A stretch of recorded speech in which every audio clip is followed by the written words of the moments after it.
Just going to talk about relationships, friendship, and the reason why relationships are important, it would appear that it's one of the things that make us to move, that give us meaning, or add to the meaning of life. Maybe let me say, gives us meaning, because I'm going to be critiquing that in my presentation. It doesn't give us meaning, but it adds to the meaning of life. It helps us understand and go through difficulties in life, relationships. I mean, if you're in a hospital, it's not your car that comforts you. You don't stand up and look through the window and say, hey, there's my car. I feel good now. It's human beings. In most cases, I would assume, it's going to be human beings, your friends, your intimate friends, your parents, your wife, your children, your parents, colleagues, church members. So relationships are very important. But listen, in all those important things in our lives, we sometimes experience problems. And let me quickly say that one of our challenges in life is around relationships. Do you agree with me? One. And two, I've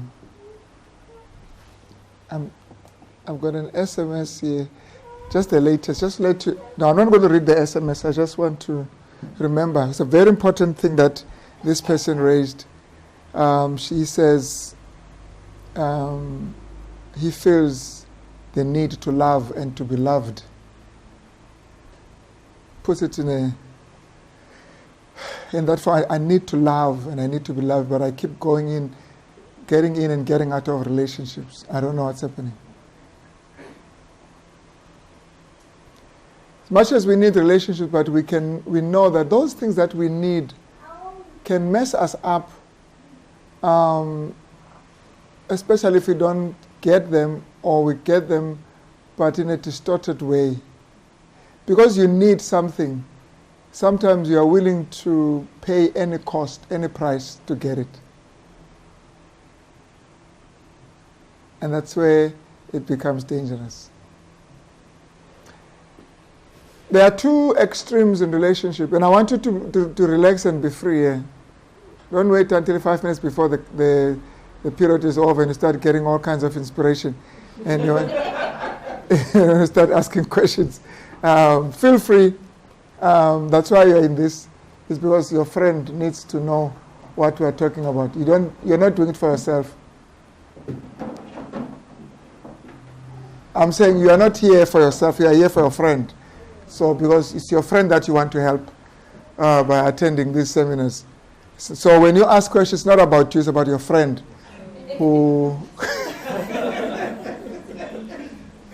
who's got challenges in this area of relationship, and you want to say, Pastor Papu, how can you help a friend of mine who's going through this? And you explain it in so much that it sounds as if it's personal. All right, but that's life.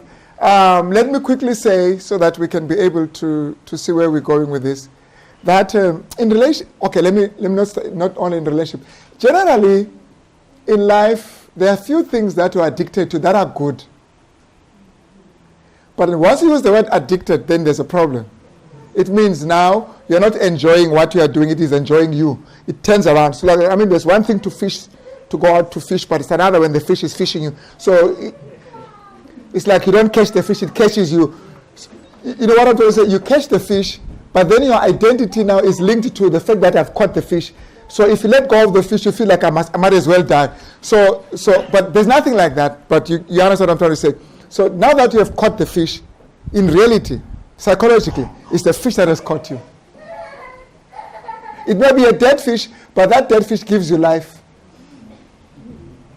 Now we're going to be laughing at this, but I promise you, it can be death to many people, and some have committed suicide and died because of the fish they caught and it ran away. I had a fish, Pastor, for 3 years that I'd caught. Now it's gone. Life has no meaning. can't go to church now. Why should I go? I mean, where was God when that fish ran away? But I mean, we're laughing at this, but I promise you, it's exactly like that. And I'm saying I've caught a fish because there was a time where it's not like you were born with a fish. There was a time when you were okay and you caught a fish. Now all of a sudden you can't move without the fish that you caught. So in reality, you've got to be careful for what you are looking for. It might be looking for you also. And when it finds you, before you find yourself, then you're going to be in trouble. It's not only in relationship. It's also in things like food. Food is good. We need food. But once you're addicted to food, then you know there's a big problem. But the nice thing about food, it begins to show quickly if you're addicted. But the relationship, it doesn't. I mean, we all look so okay here. But some of us may be addicted to relationships. And we don't see, it doesn't show. There are no physical symptoms that you can say, hey, this one, I think, is addicted to relationship, is obsessed with whatever. But the behavior to those who are close to you may tell. They may say, we are worried about so-and-so. Lately, it's this, that. But generally, you don't see that. And so they're saying, one of the reasons why we're struggling with our health, it is because we're addicted to food. Food is killing us. But can I also say that relationships are killing us? Let me give you two extreme, because we want to try and stay in between. The first one is obsession. How did I put it? It is, let me see how I put it here when I still had the inspiration. It's deification of relationship. When relationships become your God. Obsession. We're not getting into psychology, but just obsessed that you're thinking of this relationship. I was listening to a program. I can't remember whether it was a program when I read it. It says that dogs, when they dream, what do you think they dream of?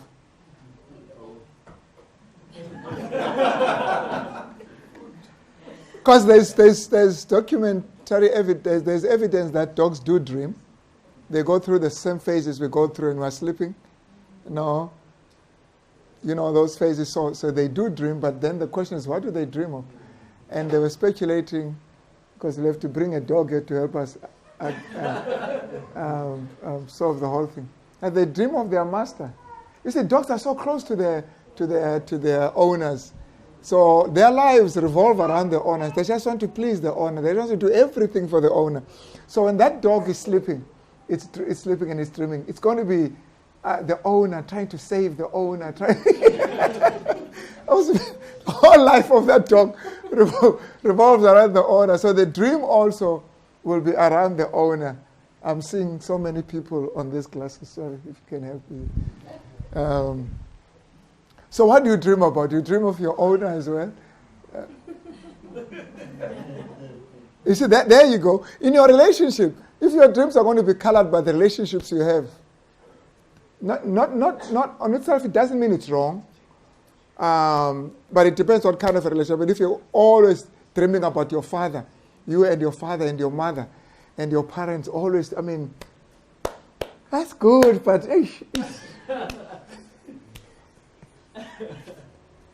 you also need to be dreaming about yourself, reaching out and preaching and doing other things, things that to life, hiking, cycling. But life, your life can't revolve around your parents. Parents are good, are fine, but we don't want kids to be addicted to parents. One of the things that we struggle with as parents is to bring our children to a point where they are fine without us. But the problem is that you may have parents who actually are addicted to the child-parent relationship. They won't let you go. So you feel like your parent is just heavy on you. Have you ever experienced that? Do you have a friend that has ever experienced that? Like you feel like your parents are just too much. They're just too much. Their parents are just too much. I mean, not that you don't love your parents, but it's like, but They're revolting. Yeah, aren't you going to spend the Sabbath with us? I mean, let's go on holiday. But mommy, no, just come here. Bring the kids here. Let's all come together. Say, these guys are lousy. With that, I'm a parent. It's okay. Please come and help us. We're not going to be here for long, so just keep massaging our egos until we die. There's that part. There's that possession part. There's that part that says, without him, my life comes to a screeching halt. I cannot move. I've got to do everything to maintain this relationship. You feel like you have to sponsor the relationship at times. If it doesn't go, and I was sitting with someone who says, if I don't do anything in this relationship, it won't go anywhere. If we have a problem, if I don't stand up and solve it, my partner won't do anything. If we are not seeing eye to eye and she gets angry and we don't talk, if I let it go like that, we will never talk until Christ comes. So I've got to come up with a solution. I'm the one who must make this thing go. Now, you may have heard people who say that. I'm the one who must make this thing go. If I don't, it doesn't go. You may be married. It could be your friends also. I mean, just your ordinary friend. In my circle of friends, I'm the one who have to keep the circle going. I'm the one who must send WhatsApp and say, guys, what's happening? If I don't do that, nobody does anything. I'm the one who must organize things. Guys, we need to meet. It's Sunday now. Can't we go out and then people come? If I don't do that, nothing happens. Now, in your mind, it feels like you're doing so much for this relationship. But if you look closely, that relationship is doing so much for you. That's what the problem is. And that is why when a relationship breaks, usually, in some cases, most cases, it's one person that gets hurt. And the one who gets hurt is the one who is sponsoring the relationship. The one who gets hurt is the one who actually dependent on that relationship for sustenance. You won't know that until the relationship breaks, until it comes to an end. When it comes to an end, you will know what it meant to you, whether it was good or bad. Of course, when things are okay now, you're laughing, you'll be thinking about your friends. It's not you, because yours is genuine. We love each other. But you will see when it comes to an end what kind of a relationship it was, because it will come to an end.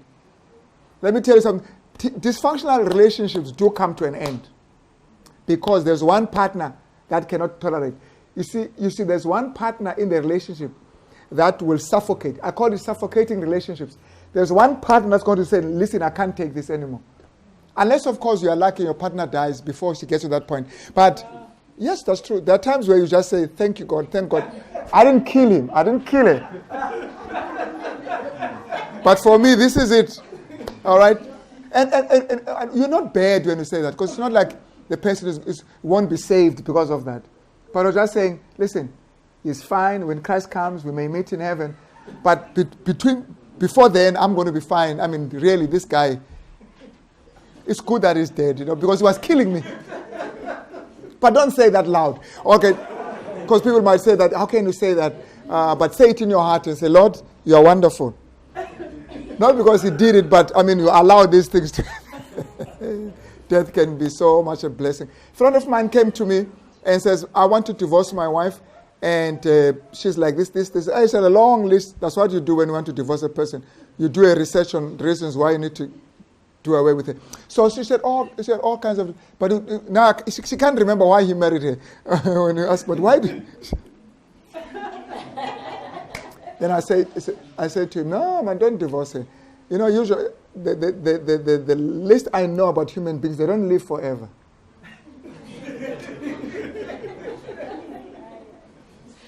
Don't just stay in there. What if you divorce now and then she dies the next week? You would have waited, and then it's next week, and that's a nice way of divorcing. It's biblical. Till death do us part. It's in the vows. It's in the vows, but not till I kill you. I'm not saying kill him. But till death do us part, and it's in the vows, and it's happened, then fine, you can move on. Now I'm saying on a very serious note, we need to examine our relationships. We'll be giving some tips so you can know when it's too much. You can know when it's just going too much. And please, if we don't talk about that, remind me, we need to talk about that so that we can inspect our own relationship. Is it okay when it's like this? Even with your parents. Is it okay when it's like this? Even there's only one person that can take. I know I'm running ahead of myself. There's one person that can accept this whole thing. It's God. God can deal with that. So what you are doing, it's okay, but it's just to a wrong person. It's only God who says, I need him in the morning, I need him in the midday, I need him in the noon, I need him in the night, I need him every day, every minute of my life. You can say that about God, but don't ever say that about any other person. Because no one wants to be needed like that.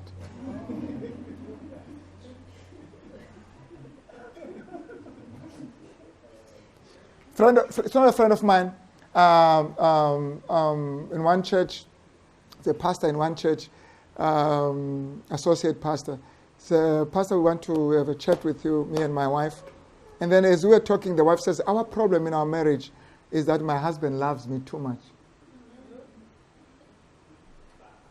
I said, wow. I wish this could be the problems that everyone is facing in marriage. Because, I've just been hearing all kinds. He doesn't love me. He loves you too much. I'm concerned. And then when she raised the story, when she narrated the story, then I said, woo, maybe it's a cause for concern. Because just to give you the last part in the story, she says, she would drop me at work. She dropped me at work, 8 o'clock. Around 9 or 10, he's there, just to say hi. But that's nothing, guys, from what the rest of the story. They'll just give you the last part of the story. That's nothing. And then around 11 or 12, he's there again. Blown kiss. And in a day, she'll be like there 4, 5, 6 times. And the friends are like, hey, your husband is sitting outside. He says, yo. Hi. He says, I just wanted to check if you're okay. So who's not okay? The one who's checking the other. You're not okay. Stop worrying me about you. You are not okay.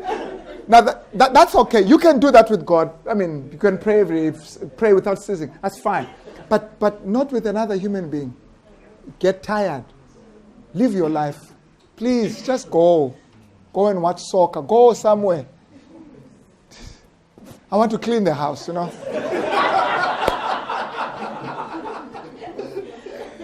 that's relationship.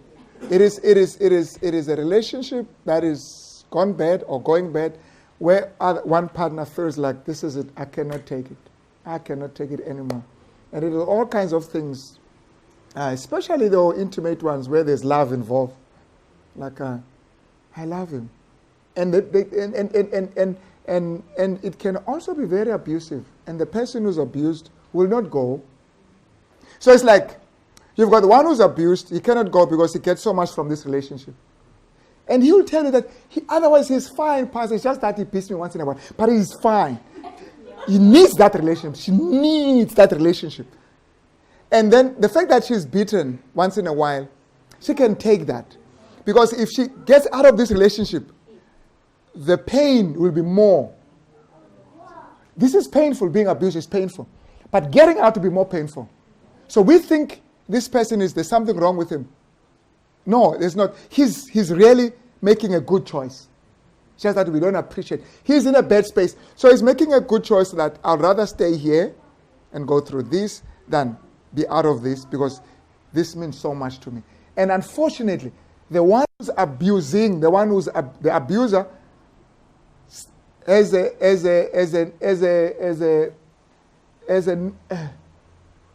don't want to say he knows, but he has this innate feeling that this person depends on me. I can do whatever. She's not going to go. And sometimes he would even verbalize. So where do you want to go? Go. There's the door. It's open. Go. Go. When you can't go anywhere without me. When you're finished without me, you know it. So it sort of gives that person And we can look at this and laugh at it, but abuse can come in many other forms, not only physical. And people who are outside watching can say, but why do you have to go through this? But that's a wrong question. You should be asking, what are you getting out of this relationship? Let's look at it. What is it that you are getting out of it? So let's analyze that. And because until this person can be convinced that I can get this elsewhere, whatever it is, or I don't need what I'm getting, he's not going anywhere. She will leave and say, you're right, my friend, I'm going. Then let's go. Yeah, at last, she said, thank God, at last she has seen the light. Tomorrow, hi, I'm here with so-and-so. She's gone back. And she's gone back. And when you go there, they're talking, hi. And they're okay. Now you're the one now, like, you're the one who's causing problems here. It's like, hi. I mean, all couples do fight. Then it gets into all kinds of things, like lecturing you know. And then it's like, okay, that's it. I will never again get involved. Then the next thing you hear, boom. We were in this funeral, 2 coffins. I'm giving you the story at the end, at the end of the story, but I'll take you. So we're in this funeral, the 2 coffins, the husband and the wife.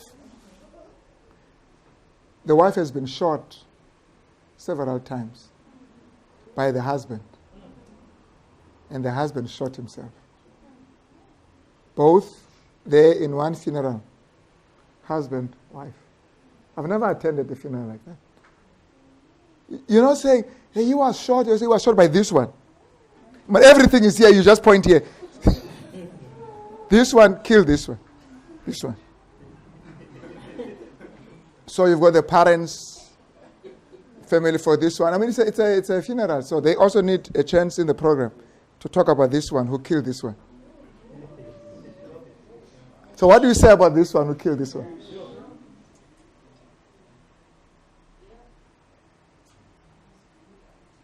And they say, we didn't know that he was married.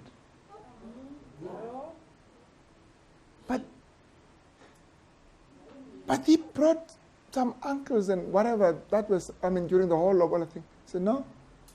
Those you must have hired somewhere. Had we known, we would have stopped you from marrying. This because we know him.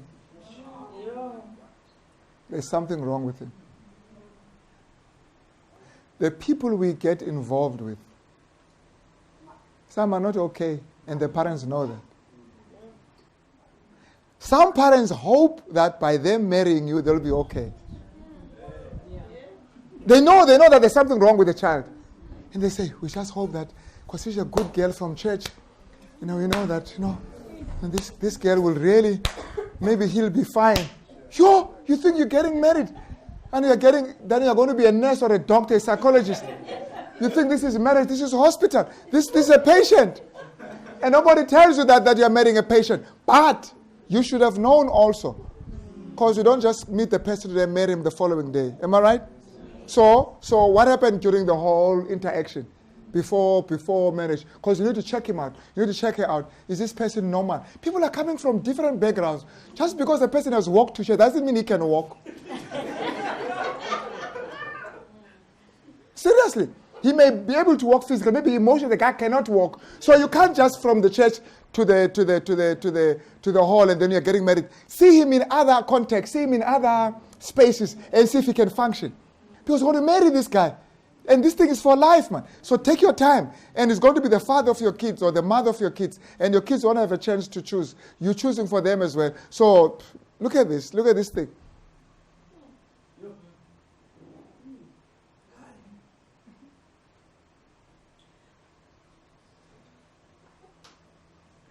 Given time, people will do what they do naturally. So try and give yourself as much time as possible. It will come.